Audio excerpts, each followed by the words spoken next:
जय श्री राम। उस परिवार ने कभी नहीं सोचा था कि नए घर में शिफ्ट होने के बाद उनकी जिंदगी पूरी तरह बदल जाएगी। हर रात कमरे से किसी के रोने की आवाज आती थी।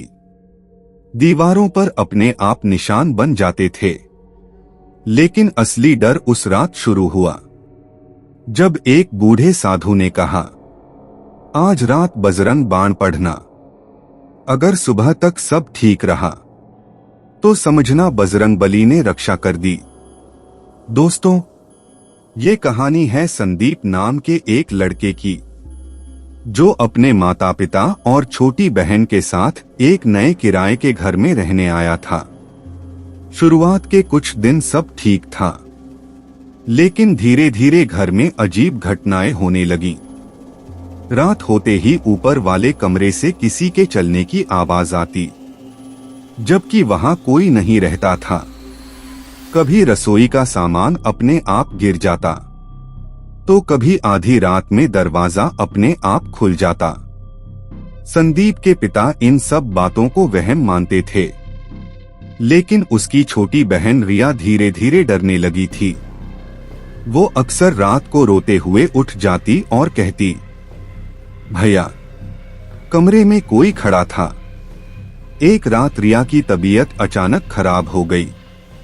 वो लगातार एक ही दिशा में देखे जा रही थी और डर के मारे कांप रही थी।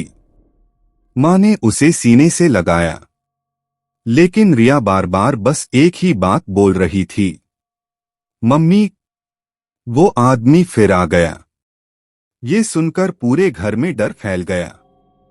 संदीप पहली बार सच में घबरा गया था। अगले दिन वो पास के मंदिर गया। वहां मंदिर के बाहर एक बूढ़े साधु बैठे थे।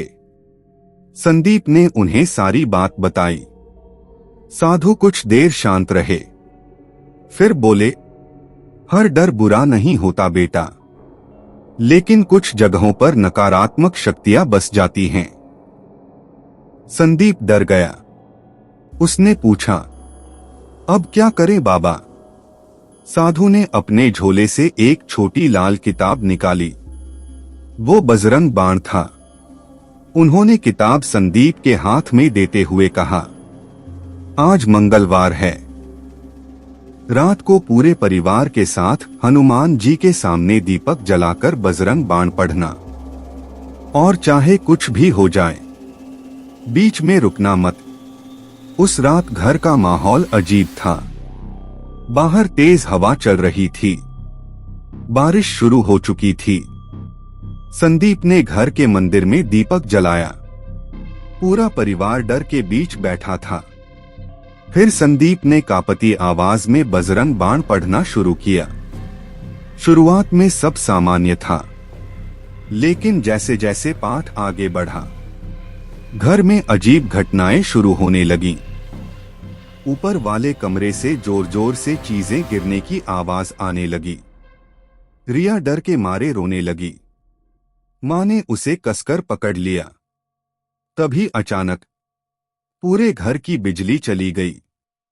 अब सिर्फ मंदिर का छोटा सा दीपक जल रहा था, और उसी हल्की रोशनी में संदीप ने देखा, सीढ़ियों के पास कोई काली परछाई खड़ी थी।